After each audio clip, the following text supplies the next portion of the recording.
Celeste de corazón, te canto con emoción, te acompaño hasta la muerte, Rivera mi selección.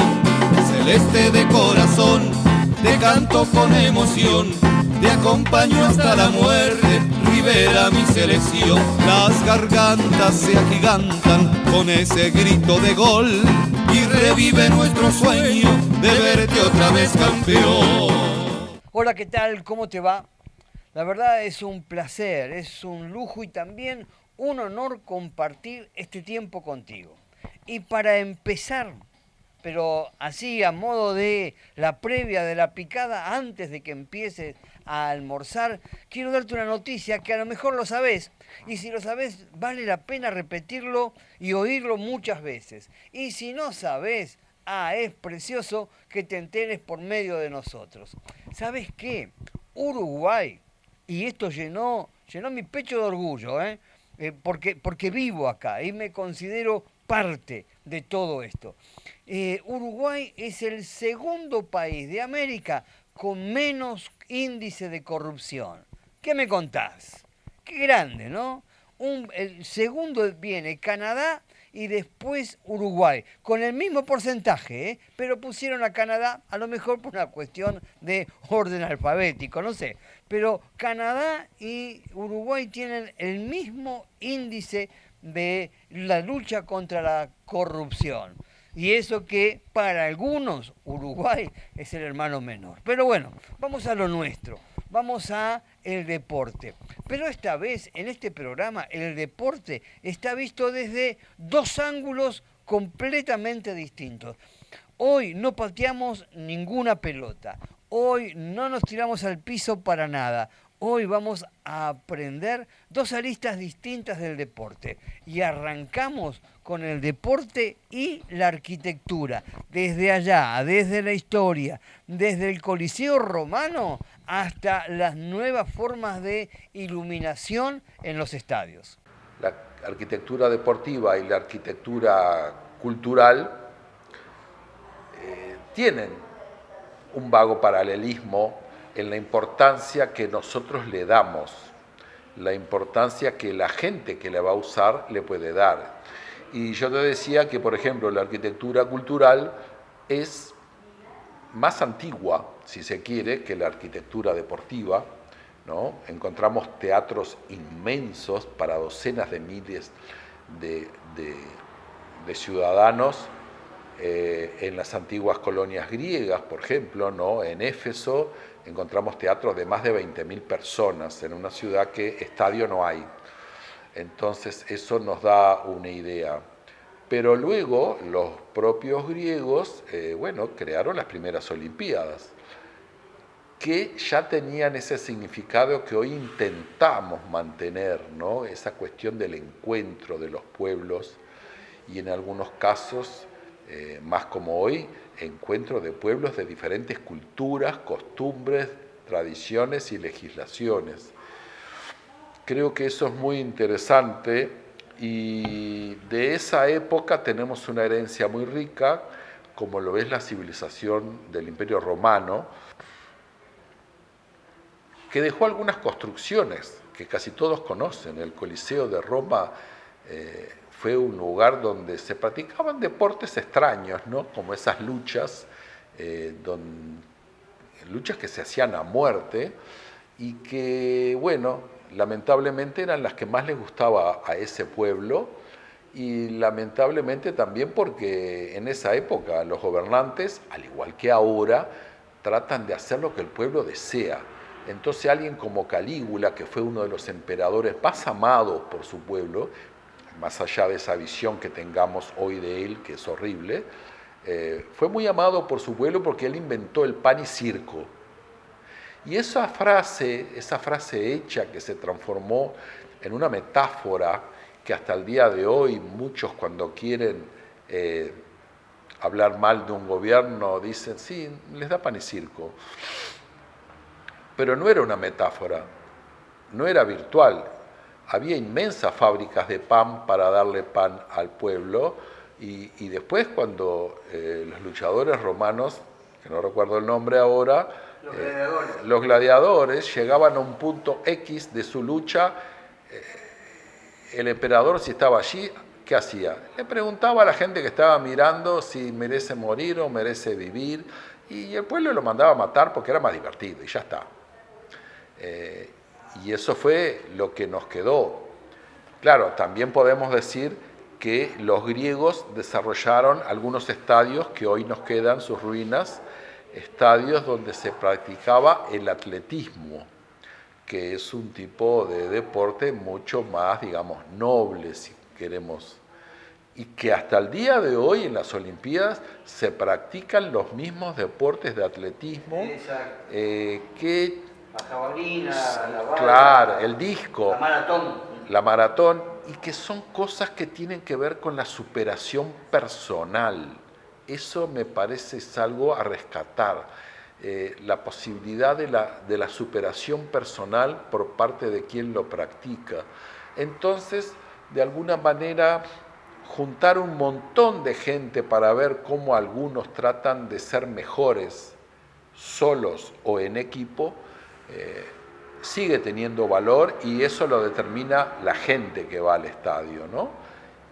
Y vemos que muchos países que disponen del dinero para hacerlo gastan fortunas, invierten fortunas en tener estadios adecuados para recibir miles de personas que van de todas partes del mundo. Contame un poco lo que me hablaba fuera del micrófono, porque sí. Es muy interesante. El tema, por ejemplo, en el Coliseo Romano, la arena. Vos me decías que había una tabla, piso de madera, sí. Y después se le ponía arena. Claro, porque nosotros, por ejemplo, heredamos el nombre arena, ¿no? Existen cosas como la arena de Antel, ¿no? El Antel Arena, que es un tipo de estadio cerrado, multiuso, que permite cambios de escenario, ¿no? En el Antel Arena se juegan campeonatos de básquetbol y se hacen grandes shows artísticos. Bueno, en el Coliseo Romano también. El Coliseo Romano podía albergar cosas tan variadas como luchas de gladiadores que caminan sobre la arena, pero es una capa de arena, como tiene acá la Plaza Insausti, que le pusimos una capa de arena para que la gente pueda jugar descalza, porque es algo a lo cual quizás están más acostumbrados que tener championes de 3.000 pesos, ¿no? Y la gente le gusta. En el caso del Coliseo, la arena era una capa que estaba sobre un piso entablonado, lo que se llama empalomado en arquitectura, sostenido por una estructura.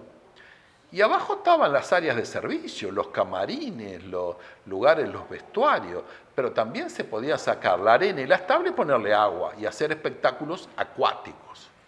Que hoy son más raros, pero ojo, antiguamente, en la época del Imperio Romano y Griego, los espectáculos acuáticos no eran tan raros.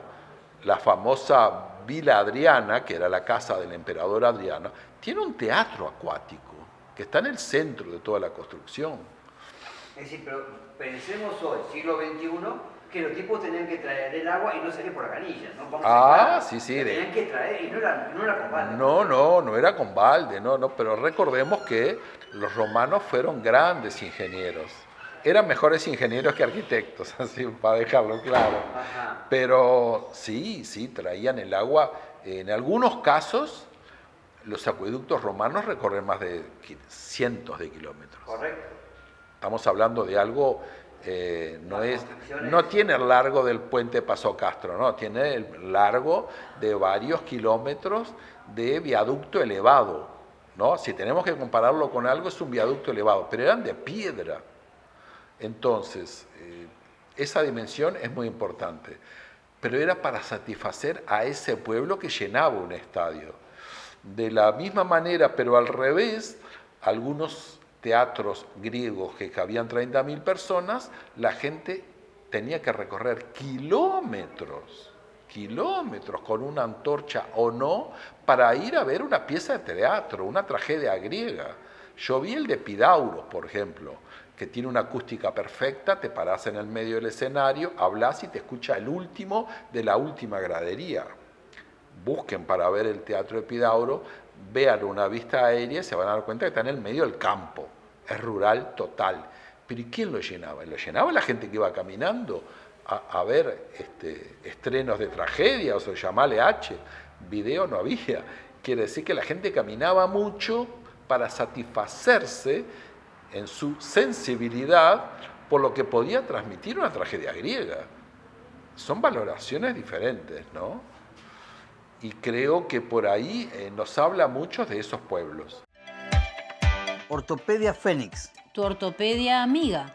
En pleno centro de Rivera. Florencio Sánchez, 1114. Local 10, casi. Esquina Sarandí.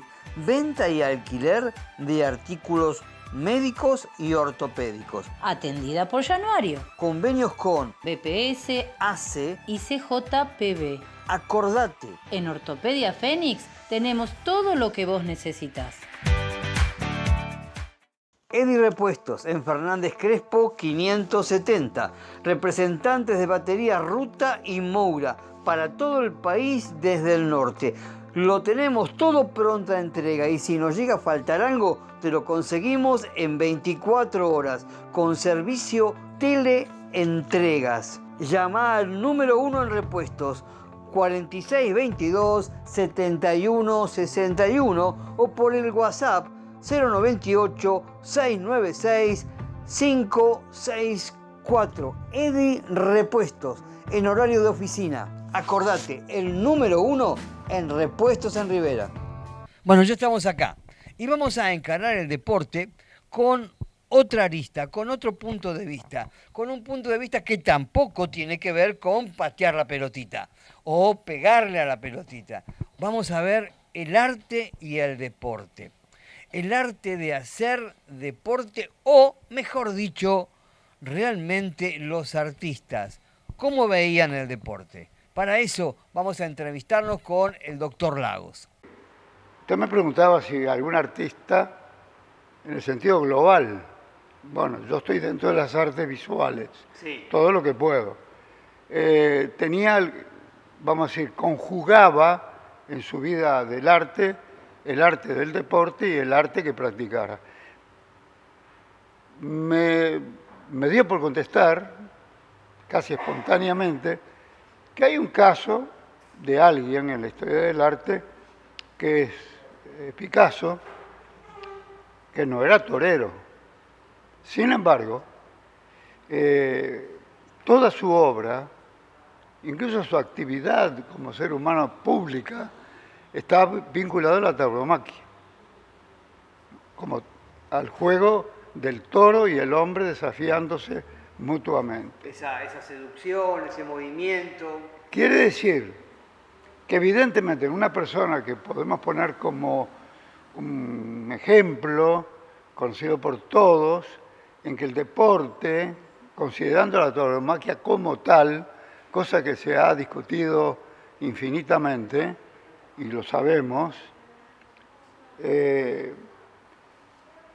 hubo como cultura, es decir, como costumbre de un ser humano destacado, el juego de la tauromaquia, que además lo influyó poderosamente en su obra. ¿Está? Ahora, vivir es un arte. Y el ejercicio o el deporte nos da una mejor calidad de vida. ¿Cómo hacemos para que ese arte de vivir lo refleje en la cara, en el caminar? Porque humildemente creo que usted es un ejemplo de ese arte de vivir. Por cómo está, por su estado de ánimo, por cómo juega. Usted practica el deporte de vivir. Cuéntenos el secreto.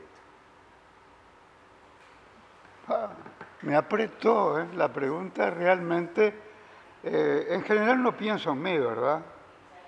Yo creo que una de las claves está en que uno no centre la vida en uno mismo, y cuando digo uno mismo, estoy diciendo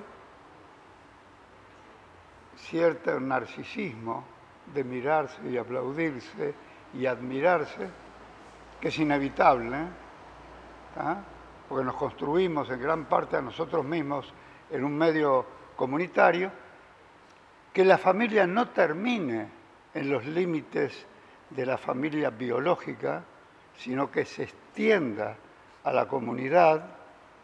Y es una cuestión que tiene que ver con una actitud deportiva. Para ser un buen deportista hay que entrenarse. Y entrenarse significa cotidianamente estar en aptitud y actitud de ensayar, como si el mundo fuera un inmenso escenario, aquello que realmente me llega a donde dicen que reside el alma, al corazón, para otras culturas al hígado, ¿verdad? Y entonces el vivir se convierte en una cuestión donde no hay separaciones concretas entre el trabajo, las preocupaciones, el deporte como arte, y todo forma parte de un escenario que es la comunidad. Entonces uno convive y vive en relación a la comunidad, vinculándose, transmitiendo, no dejando que los problemas personales que hay que atender y preocuparse formen solamente ese polo a que mi actividad se debe. Por otra parte, la solución, entre comillas, de los problemas, que generalmente no son problemas porque no tienen soluciones muy viables, se hace en el transcurso de una aptitud como condición y actitud que es como uno los encara. Es decir, que hablando del ejercicio de la vida, usted habló de practicar, de la familia extendida, la comunidad. La familia extendida. Practicar el amor con el otro, por ejemplo. Sí, que se hace a través del testimonio, ¿verdad? Porque la manifestación verbal, correcto, sí, los sí, amo, con el te quiero no alcanza. No alcanza, tiene que haber un mensaje que tiene que ver con la empatía, es decir, trabajar con el otro. Y trabajar no implica dar vuelta a la Tierra o armar un satélite espacial, no. Trabajar en el sentido de ocuparnos, preocuparnos por algo en común. Así se construyen las comunidades, ¿verdad? Y el deporte nunca es solitario, ni siquiera el ajedrez. No. Siempre se necesita un equipo detrás. Es verdad. ¿Y el artista qué equipo necesita? Uno podría, yo siempre que se me plantea una pregunta, la vivo en dos niveles, ¿verdad? Uno que es el nivel personal.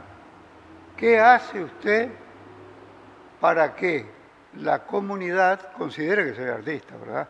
Ese es un juicio que no puede venir de mí mismo. Seguro. La comunidad es la que dice, usted es artista. Y bueno, y yo con toda humildad lo tengo que aceptar porque no puedo negar lo que dice el otro. En ese sentido, ¿qué necesito para practicar el arte? Necesito pasión. Pasión. Tanto Que, para pintar, para esculpir. y pasión en el para sentido de que la palabra pasión tiene que ver con paso. Dar el paso, caminar al lado del otro. Entonces, el artista, además de la técnica, sí, de la factura de lo que hace, tiene que de alguna manera hacer resonar dentro de su espíritu, de su alma, los acordes con que se mueve el mundo en esta danza global, incluso aquellos hechos que nos parecen más dolorosos y de los cuales queremos escapar. Tenemos que darle la cara al hambre, a la guerra, y el vibrar con eso hace que la obra del artista, sin que sea explícita, esté reflejando eso que no se puede transmitir con palabras, aunque la palabra escrita y oral es también arte. Hay un arte del discurso, de la expresión oral y escrita, que también son arte. Y todos en la medida que esa práctica se convierta, diríamos, en una aptitud